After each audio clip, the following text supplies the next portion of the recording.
Okay, so are you ready to, dive deep into some seriously thought-provoking stuff today?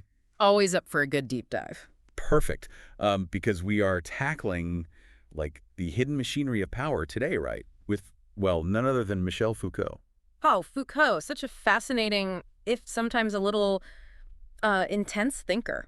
That's why you're here, as our expert guide. Yeah, I'll do my best to, make sense of it all. And we've got some really juicy material to work with excerpts from an actual interview with Foucault himself. Oh, wow. Okay, so we're going straight to the source. I like it. We are, and it's all about these subtle ways that, power dynamics that kind of seep into everything, like even prisons. Yeah, see, most people think about prisons, they think punishment, right? Right. But Foucault, he saw them as like this blueprint, for how power actually works in society on like a larger scale. Okay, so not just about locking people up. Exactly. It's about control. It's giving me chills already, but I'm ready. Let's do it. Okay, so Foucault, he was all about what he called discourse, right? Basically, how we talk about things, the language we use, it shapes what we believe is true. Okay, so the stories we tell ourselves about the world actually matter. Hugely. And there's no better example of this than when you look at the history of crime and punishment. Because when I think crime and punishment, I usually go straight to, well, prisons. That's the ultimate form of punishment, right? Right. And Foucault would say, hold on a second, let's rewind a bit, because he argues that a massive shift happened between the really brutal punishments of the past, public executions, torture, all of that, and the more modern prison system. So it's not just about being crueler or more humane, it's something else entirely. Exactly. It's about a fundamental change in how power is actually used in society. So less about these big dramatic displays of force and more about what? Subtly keeping everyone in line. You got it. And to understand this, Foucault uses this really interesting concept, the panopticon. The panopticon, okay, that rings a bell, but remind me. Sure. So it was this design for a prison, right? Where the guards could potentially see every single prisoner at any given time. But get this, the prisoners couldn't actually see the guards. Oh, okay, so they never knew if they were being watched or not. Right. Talk about stress. And that's the whole point. Even if there's no guard actually watching at any given moment, the prisoners believe they could be watched constantly. So they basically start policing their own behavior. Exactly. It becomes this self-enforced system of control, really effective. And this, connects back to power how? Well, Foucault argued that we see echoes of this panoptic gaze everywhere in modern society, even outside of prisons. Okay, I can actually see this. It's like social media, right? Even if you never post anything controversial, just knowing that tons of people could be looking at your profile, it makes you think twice about what you like, who you follow, all of that. Is that kind of what Foucault was getting at? You're exactly right. The panopticon, it's not about literal prison bars anymore. It's about these invisible bars of social expectation, this feeling that someone somewhere could be watching and judging. Okay, that is both creepy and kind of brilliant, power through invisibility, right? Precisely. And this is where it gets really interesting when we start talking about crime itself. Because we're talking about power and control, criminals, they're kind of the ultimate threat to that, right? Yeah. They don't follow the rules. They're the ones we're trying to keep under control. So where do they fit into all of this? That's the million-dollar question. And Foucault, he challenges this idea that the goal of the justice system, the goal of all this control, is to actually eliminate crime. Wait, really? That's not the goal. He suggests that a certain level of crime, it's actually necessary for the system to justify itself. Okay, you're blowing my mind a little here. Are you telling me that if there were no criminals, we'd, invent them? That seems a little dramatic even for Foucault. Maybe not invent, but their existence, it serves a purpose, Okay, I'm listening. Tell me more. It's think about it this way. If there were no crime, why would we even need police? Oh, okay, yeah. No need for prisons, right? No surveillance systems, none of that. So criminals, they're I don't know, a scapegoat or something. That's a really interesting way to put it. And Foucault, he would say that, yeah, the fear of crime itself can be a really powerful tool, especially for controlling the working class. Because if people are afraid, they're less likely to, I don't know, cause trouble, right? Exactly. They're less likely to question authority, less likely to rock the boat, It helps to maintain the status quo. Okay, so instead of seeing criminals as oh, that could be my neighbor who's fallen on hard times or a friend who made a mistake, Yeah. The working class is basically fed this idea of criminals as this dangerous outsider. Right, and that's what justifies all of these systems of control, the police, the prisons, the surveillance, because, hey, someone's got to protect us from those dangerous others, right? Kind of messed up when you think about it like that. It is, and what's fascinating is that Foucault, he doesn't just stop at like the obvious power dynamics, right? Like the laws, the prisons, all of that. He also looks at how these ideas seep into popular culture.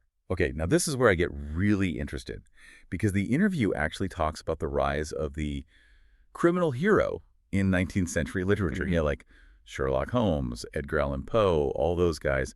And I'm a sucker for a good detective story, so tell me more about what Foucault made of all this. Well, it's interesting, right? Because you have these criminal masterminds in literature. They're geniuses. They're often charming in a way, but ultimately they're still presented as, flawed, dangerous figures who need to be stopped. Right, so we're simultaneously kind of fascinated by them, but also reassured that they're being put away in the end. Exactly. And this whole romanticized but ultimately negative portrayal of criminals as outsiders, it served a very specific purpose.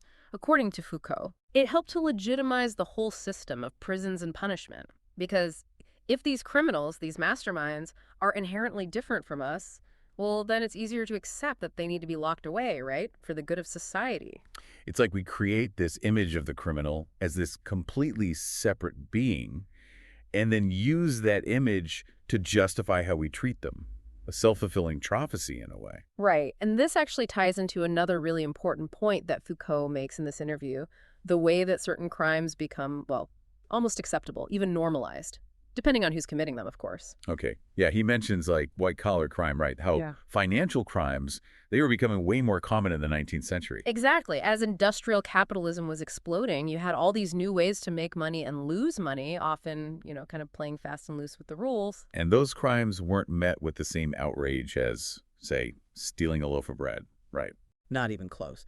And Foucault, he was really interested in this discrepancy because it showed that power isn't just about punishment, it's about shaping what we consider to be acceptable or unacceptable in the first place. Because it was the wealthy, the powerful, who were committing those financial crimes, right?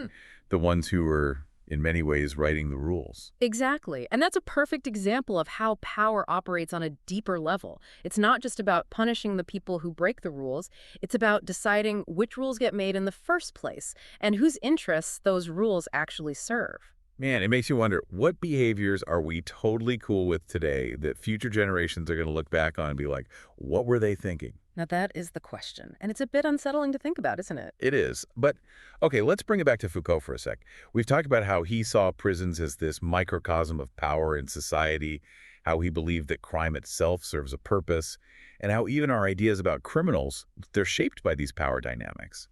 But what about the people who study crime?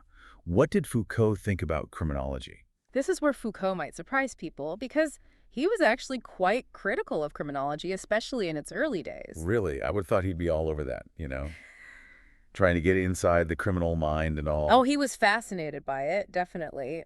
But he also saw this other side to it, a darker side. Foucault argued that early criminology, it wasn't really about understanding criminals as much as it was about justifying the existing system of punishment. So instead of asking whether prisons actually work or if they actually rehabilitate anyone, it was more about saying, well, these criminals, they're just wired differently. They're inherently bad. Exactly. And that was a very convenient narrative, right? For those in power, you mean? Absolutely. It shifted the focus away from the system itself, the prisons, the laws, the social conditions that might lead to crime, and put it all on the individual. So it's not the prison's fault that people end up back there. Right. It's just that the criminal is inherently, well, criminal. Exactly. It removes any responsibility from the system itself and puts it all on the individual, which, as you can imagine, creates this kind of self-fulfilling prophecy. Right, because if you label someone as a criminal, treat them like a criminal well, then it's no surprise when they end up back in the system. Right. Precisely. And this is where we get to one of the most fundamental concepts in Foucault's work, the inseparable link between knowledge and power.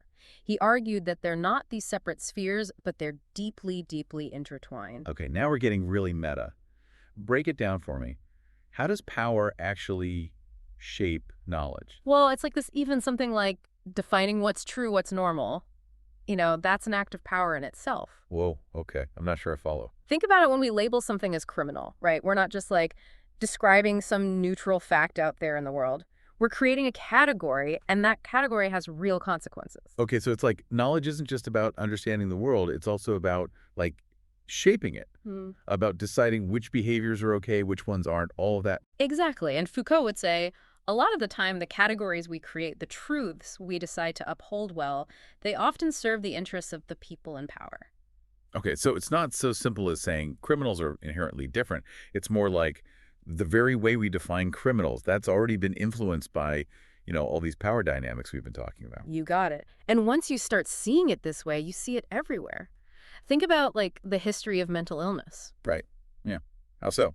Well, what might have been seen as like melancholy or even just eccentricity back in the day, now we might slap a label on it, call it a disorder, and that leads to treatment, medication, maybe even institutionalization. It's like we're constantly creating new categories, right? Yeah. New ways of understanding or maybe controlling human behavior. It makes you wonder, like, how do we even begin to untangle all of this? It's a lot, right? And Foucault, he didn't pretend to have all the answers. So we're just stuck with this, like, knowledge power spiral forever.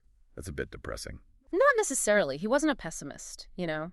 He truly believed that understanding these power dynamics, seeing them for what they are, that's the first step towards, actually being able to challenge them. So it's not about just, like, throwing out knowledge altogether. It's more about Mhm. what? Being aware of where it comes from, whose interests it might be serving, all of that. Exactly. It's about cultivating a healthy sense of skepticism, questioning the official narrative, even, maybe especially, when it comes from so-called experts. So, like, don't just take things at face value, even if they sound smart and official. Right. Dig a little deeper. Ask yourself, who benefits from this particular version of the truth? Whose voice is being amplified and whose voice is being silenced? This is all starting to feel a lot less, like, theoretical, Uh-huh. and a lot more like it has real consequences for how we move through the world, what we believe, who we trust. And that's the power of Foucault's work, right? It challenges us to think differently about, well, pretty much everything. It's a lot of responsibility, though. It is, but it's also incredibly empowering, because once you understand how power operates, you can start to see the cracks in the system. And then you can start to imagine, like, alternative ways of doing things. Exactly. And this is where Foucault's love for Nietzsche comes in, because Nietzsche, he was all about this idea of power as like this fundamental force in human existence. But he wasn't saying we should just, like, give in to it. No, not at all. He also emphasized our capacity for self-creation, for forging our own values, our own meaning in the world, even in the face of all these, systems and structures. So if we want to create a more just world, a good place to start is by questioning everything, by understanding the ways that power operates in our own lives. I think Foucault would definitely agree with that. This has been an incredible deep dive. Thank you so much for, like, taking us down the Foucault rabbit hole. Anytime. Always a pleasure to chat with someone who's up for a little intellectual challenge. And to all our listeners out there, we hope this conversation inspires you to think critically about the world around you, to question the narratives you've been told, and to recognize, your own power to shape a better future. Keep those brains buzzing, deep divers.